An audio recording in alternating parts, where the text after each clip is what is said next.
I had to leave Leicester in the end, and I suppose I could have moved anywhere, but Leicester had been the first town I'd really fallen for. I got mad about it. I'd gotten so attached to that town and its people, I didn't want to be too far away.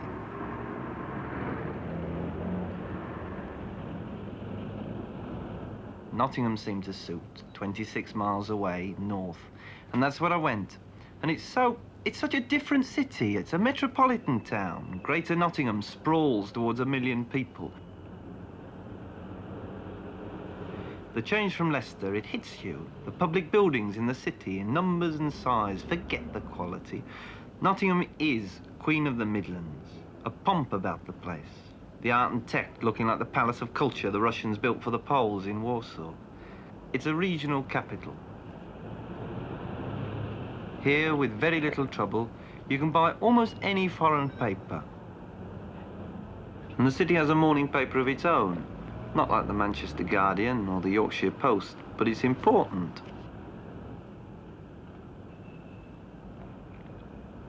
And taxis everywhere. Easy to pick up from the street or in Slab Square, and that's some centre is Slab Square. In area, in space, none of your clock tower nonsense. Sheer northern rawness. Big, pompous. Leicester was provincial, parochial, small compared to this enormous metropolis.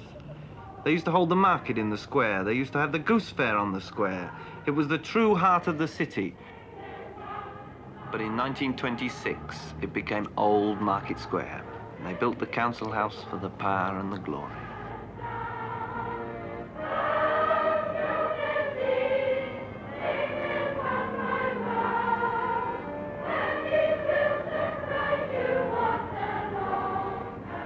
Nottingham has always had a history in blood and in argument. On Sunday, the square is a speaker's corner. It's a forum.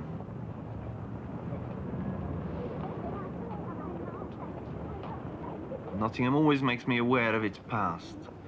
From when the Saxon sons of Snod first sailed up the River Trent to found Snodingham. To the castle where King Charles did raise the standard. Nottingham was a cavalier town in the time of the Civil War. None of your roundhead Leicesters, and now 3 Tory MPs to 1 Labour man. Not like Leicester with only 1 Tory. And not to forget Robin Hood, constantly being vandalised, his arrow, his bow, or both. To the shape of it, the character of the city, there's a drama in its geography. None of your Leicester Midland plain. Here in the Lace Market, a miniature city of London. Here, man-made brass in this impressive Dickensian air. At night you can walk through and not see a soul, only the kids who brought the girls into the alleys and passages.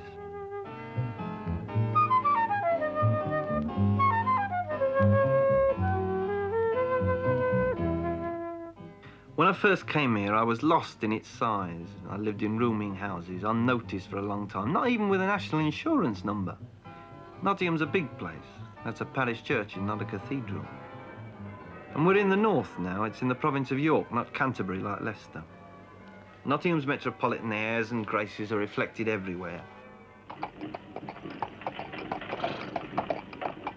In the streets, the past lingers on, and some of the drinking palaces have a style that made me feel at once I'd left the south. I was in the north.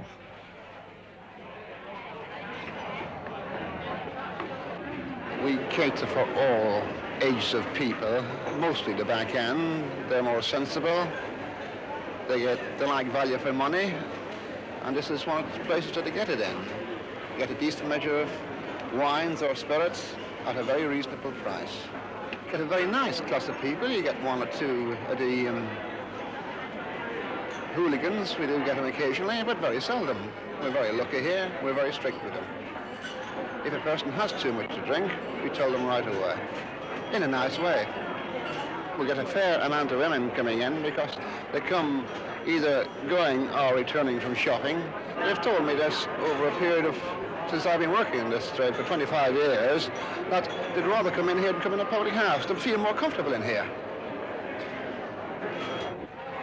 In Nottingham, that dismal town where I went to school and college, they built a university for a new dispensation of knowledge. Built it most grand and cakily out of the noble loot derived from shrewd cash chemistry by good Sir Jesse Boot, First Lord Trent he was. D.H. Lawrence wrote the poem, and the building, it is pompous. Do you see that window?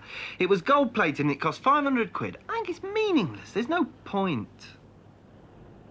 Now, that's an exciting piece of building. It's good to work in, to live in. And it's not only that it's more modern, glass and steel, but to me, it's more human. I like that clean glamour. It's rather Leicestery. Well, in the end, I settled here and I took a flat. Right opposite Player's cigarette factory. Wake up in the morning, no need to light a cigarette. You get the nicotine in the air. There's a story old men tell of how the ladies of Nottingham are the fairest and finest in the land. They say the Players' dollies are the best of all, and how for the price of a fish and chip supper, you could have a good free time with any Nottingham lass. Well, it might have been true once, but not now. Better go to Leicester. There the girls will often pay for you at the pictures or the Pally. Here they'll only pay for themselves. This is one of the 3 big places of work in Nottingham. They have names that are known all over the world, not anonymous like the factories of Leicester.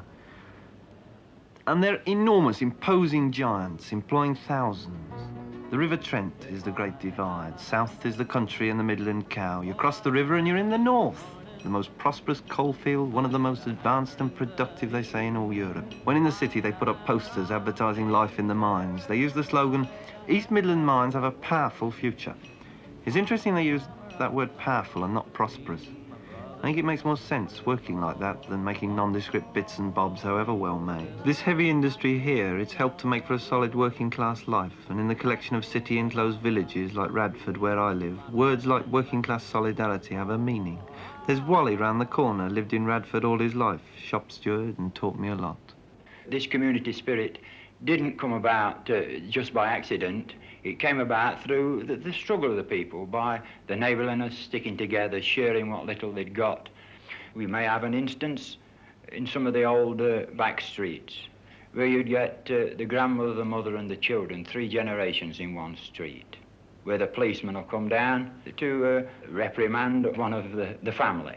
He immediately finds himself surrounded by all the family, and it'll often run into teens and 20s. There are 40,000 houses in Nottingham that are of this type of house that was built in the last quarter of the last century. They have got small sloping sculleries.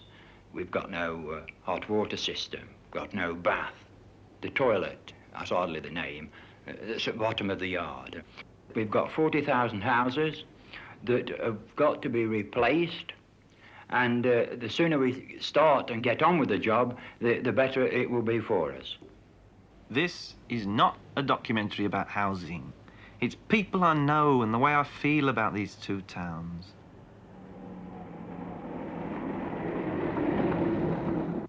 Funny thing about moving from one town to another, this is just accident, I suppose, but it makes me laugh. When I lived in Leicester, I used to have a bank account, and I borrowed. And then my overdraft was frozen, and I left, and it's still frozen.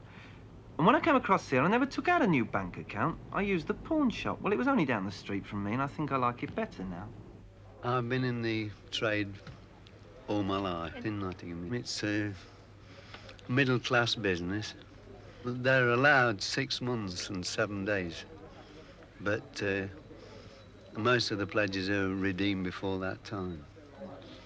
Jewellery, miscellaneous goods of every type, tape recorders, wireless sets, typewriters, fishing gear, everything, nearly everything you can mention. At this place, you can borrow 10 shillings or 50 pounds, just depending on the amount you want and the goods you bring. And there's no bank that'd lend me more than that. Radford's respectable. Well, I find it so, in spite of Saturday night and Sunday morning and all that. I mean, there are parts of Nottingham, like the Meadows, that are a disgrace. They're filthy, houses you can do nothing with, no pockets of poverty but large slabs. You'd think with all the solidarity, with all the working class tradition and fight, something would have been done. But it was because I felt that I had to do something about the inactivity that I stood myself in the city council elections last May for Lenten ward. It was an old ward, this area. with the meadows, some of the worst slums in the country. And I had the park as well in my ward. 100 years ago, the Duke of Newcastle owned the castle and its park. And with a local architect, T.C. Hine, he planned out the area, giving the castle to the city for a museum. And the park was laid out with ostentatious villas, mansions. And so today it is bustless, shopless, exclusive, private, no through traffic, a city centre residential district where still the local rich live. A brave idea now crumbling. The style, Nottingham Venetian. Baroque, Gothic, certainly. It's not anonymous, nothing suburban. I couldn't have had a better ward. Needless to say, I didn't get in. I didn't really expect to. I only hoped I might stir up some action.